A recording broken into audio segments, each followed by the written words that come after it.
a little bit of a refresher of where we, sort of a review of what we've done. We began 2 weeks ago with the sandwich practice, right? Relaxation, mindfulness, solitude. You slice and dice it how you choose, but because this is a class on mindfulness, and as we're learning mindfulness practices in particular, focused attention, this week body scan. This one is sort of a little bit more of the set in motion, set in structure, a little bit more fully, 5 to 9 minutes, and then picking how you wish to, so that in total it's 10 minutes. That's the endeavor. You can always, by the way, do more. You can always do more. You should be a little bit attentive if you do less, at least be aware and maybe identify why. Or why at least you think it's less. So that's where we began. And they were like a sandwich, right? Like all together. Now this week, they were more broken up, right? It wasn't a sandwich per se.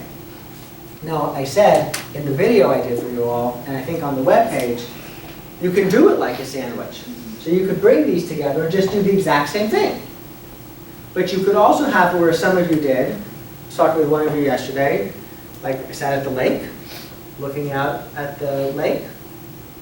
Didn't have my cell phone with me, or at least I wasn't looking at it, just looking at the water and the sun and reflecting off of the water and maybe a fish here or there. What would that be?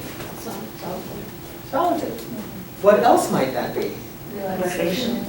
Interesting, right. What else might that be? It's interesting, right? Sort of, it depends on different degrees of intentionality, perhaps. Different degrees of what it is that, in a way, is being done. How would sitting there looking at, by yourself, no phone with you, looking at the water, why would that be solitude? What's the bottom line why that's solitude, the way we're exploring solitude? You're free from the input of others. Okay, what were you going to say? The same exact Isabel, thing. okay, nice. Were you? Oh my God, sorry. That's okay. I'm so sorry. No. I did do this. I did this. I went like this, and then I was doing this. Okay. But you spoke while I was still pointing in your direction, so I didn't do the... No, that's terrific. Right. So you should know that. Free from the input of another's mind. That's the takeaway here on... That's how you know if it is or isn't. And as we talked about, as Disha pointed out a couple weeks ago, can there be music?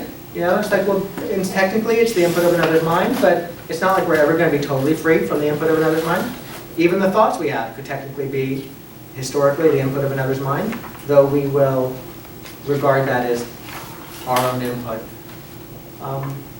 So it's not like getting it perfect, as if there is a perfect on this. You can have a little music in the background, right? Could be that music is really in the service of what? Relaxation. Okay. But it rides along just because you choose, because you get to be the curator of solitude. Okay. Now how would sitting at the lake looking at the water be relaxation? What might you do, like what would be the thing that we've already talked about that you could do while you're sitting there that would totally have me go, yep, you're following the instructions. Yes, got it. Breathing. Right. You could be saying, I'm going to take a few slower, deeper breaths. Now there it's explicit. Right? Why are you taking a few slower, deeper breaths? And it could be that it's the, in 5, out 7. It could be it's in 4, hold 7, out 8, or in 4, hold 4, out 4, whatever. You find your own. It could be that it's 4, 4, 4, 4, in 4, hold 4. In fact, let's do the box breathing real quick. And by the way, you can always, if you're not a box breathing person, you can always just make your own little adjustment.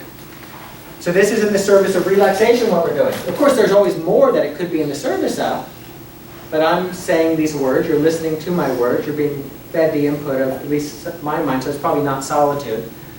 If you were sitting here, though, and we're talking, and you're just sitting there doing box breathing by yourself, you could say that that is solitude in some way.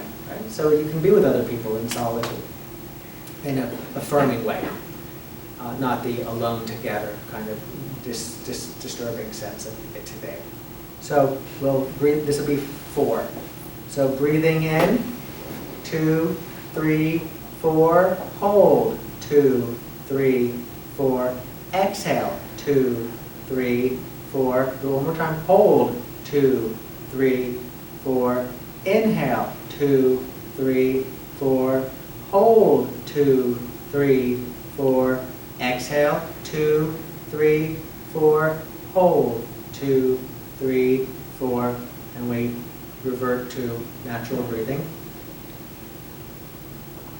Now, when you do that on your own, you can go slower on the 4 count, you can go faster on the 4 count, you find the one that works for you. If you're listening to me guide it, you can depart from the guiding.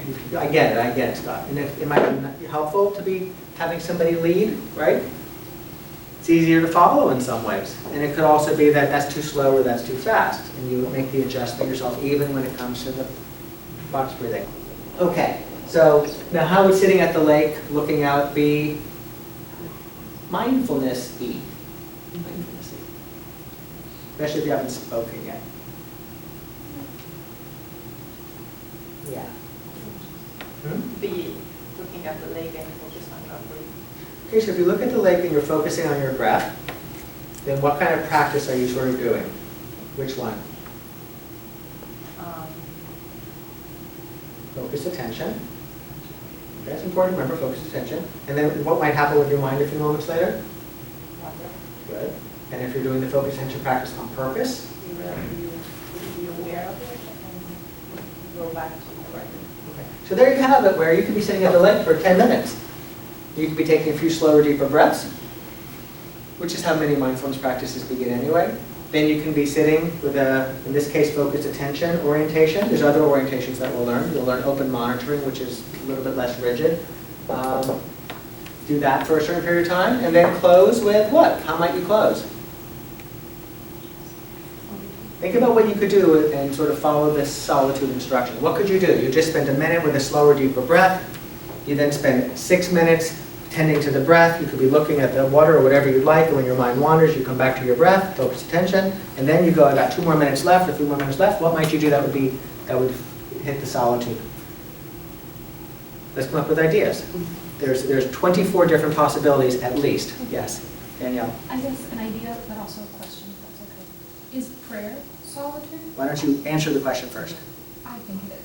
Why don't you why don't you give me the answer to my question, which is what else can you be doing?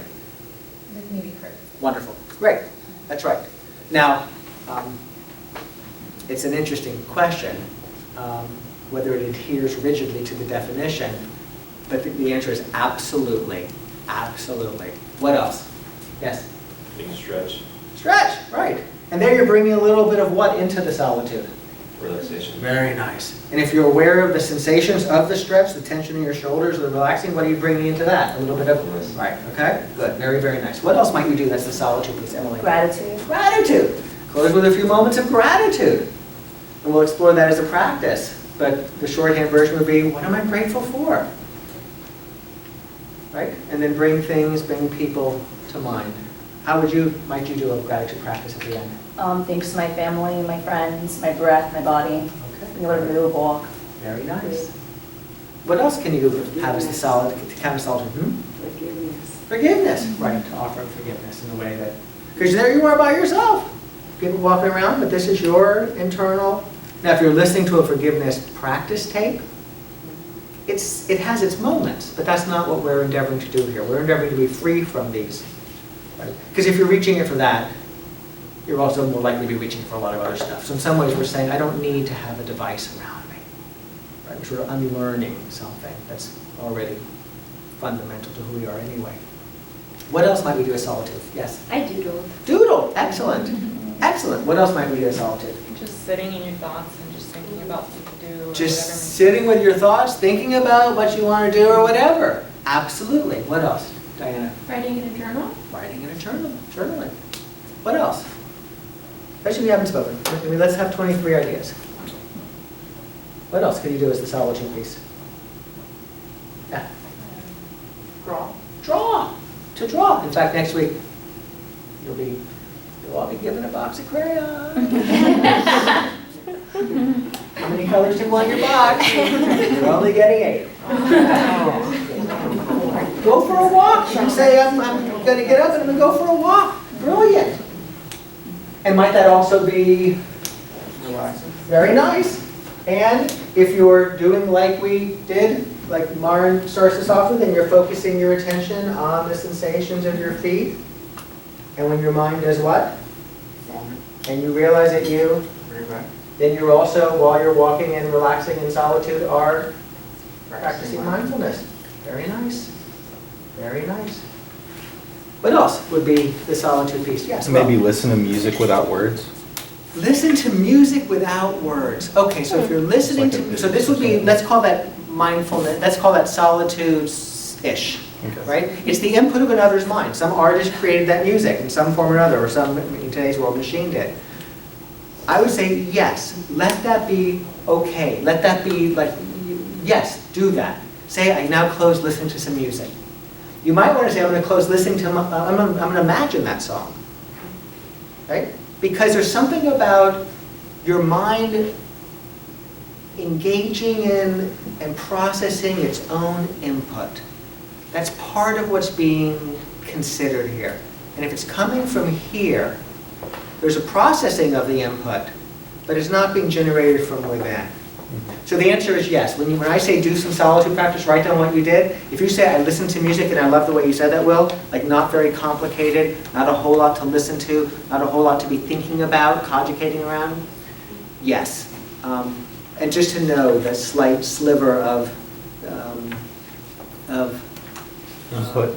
Input from others. Yes, right. But yes, very, very nice. And I love doing that, and I would encourage that. Even if you are just listening to the sounds of the fish jumping and the people chattering and the birds chirping, that's sort of like the music.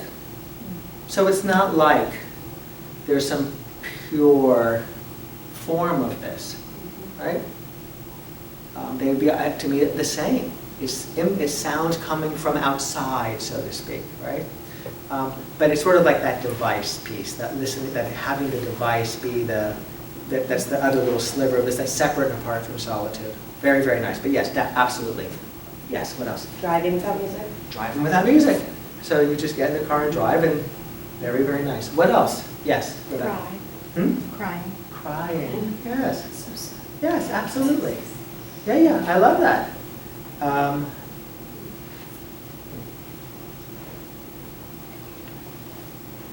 Absolutely. And it also points to, because that can be very cathartic, or it can be very, there can be a lot of nurturing and advantage, personally, interpersonally, that can come from that exploration of our relationship to life and ourselves. And everything that's been mentioned has been an aspect of solitude that has a nurturing quality, right? A wholesome, if you will, quality to it. Because you could also be in solitude plotting to kill somebody, right? That would be solitude.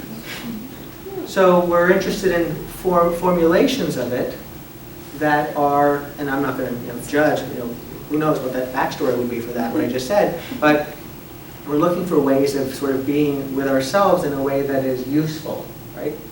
Nurturing, helpful, satisfying.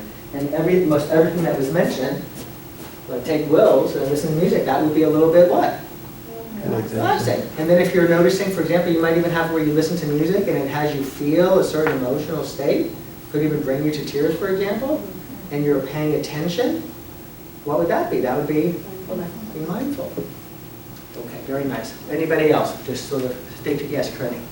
Could do like a self-assessment, if that makes sense? Yes. It's like a guided way of being in your thoughts. Absolutely. How do I feel about this, that? And then there'll be one that maybe I stop there and I only think about that one because that one's a big one.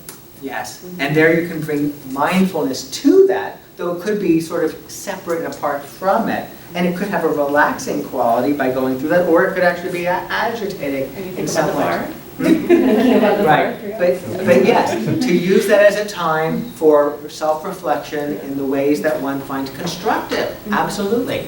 You are by definition, from our perspective, not looking to something else and someone else to engage you in that moment. You're looking to your own, right? Very, very nice. Anything else that hasn't been said? Yes? Yeah, I like to plan. Plan. Long, Yes. sit there thinking, whether it's in my mind or whatever, because my solitude this week was walking to school every day. I live very close. So I was like, you know what, I'm going to think about what am I going to do today, but not just that, figure out when I can do these things, and it makes everything seem more doable instead of being like, wow, I have 100 things to do. No, it's at this time slot, I get to do this, next, you know, and it's, That's right. it calms me. It's like, okay, I can do this. It's not. Right, and so it has a relaxing quality, which is nice, and the solitude has a constructive quality in terms of planning, and that would be solitude. So, we are sort of swimming around and dancing around this term mindfulness, right? We're maneuvering around it. Solitude is not necessarily mindfulness, but it can be very useful. And as we've begun to explore, and when we're in solitude, we can be engaged mindfully in our experience, which at this moment, let's just say, is a little bit more aware, a little bit more present, a little bit more aware of the thoughts, feelings, and sensations, which is what you were tracking. We can be doing something that's relaxing, which isn't necessarily mindfulness, but we could be stretching, aware of the stretch. And then it has a little bit more of a mindfulness piece, but we could be stretching and just thinking about what am I going to do later today, and there's no real awareness in the ways that we're exploring. So relaxation is not necessarily mindfulness, but it overlaps. And concentration. When we focus our attention on the footsteps, the feel of the steps, or the breath, we are concentrating our attention on an object. So we're learning about these. They're not mindfulness necessarily. I don't want you to be confused by that. But they are overlapping and they're useful.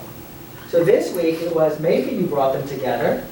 Maybe you just did them at different times. I walked in the morning to school, just sort of thinking about my day. That was my solitude.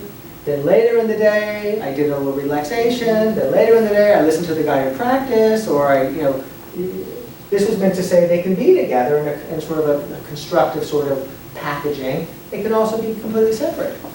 And this week, we're no longer saying do relaxation, do solitude, but you can. In fact, I would like to suggest that you never stop. Every day, something in solitude. If you're walking normally, I don't know, maybe you normally walk to school, but maybe you also could have been like, I normally am talking, or I'm texting, or I'm listening, and it's like an opportunity to say, you know what? That's not solitude. It could still be useful. This isn't like judging these things. But there's something to be said for just doing the walking. And then at times, if you're walking and going, oh, I just keep reaching for my phone, you'd be like, oh, how interesting, I keep reaching for my phone. And this body scan is sort of in that service of I notice the impulse. How interesting. I don't have to follow the impulse. I notice the impulse. So this week it'll be the focused attention. You'll alternate the focused attention. Just so we're clear, focused attention. You do what? What's first? Pick an object. What's the object likely to be? Breath. Does it need to be? No. If you're doing mindful walking, what might the object be? Sensations of the feet. Nice. And then, what happens? The mind wanders. Is that a problem? No. It really is not. That's not like a euphemism. It really is not. In fact, let's just be clear. Could it be any other way? No. So don't resist reality. But because we have this as a practice, a formal practice, what will happen sooner or later? You'll notice, and then you bring it back. Okay. And now we've got what we're learning, which is the body scan, which is our second practice.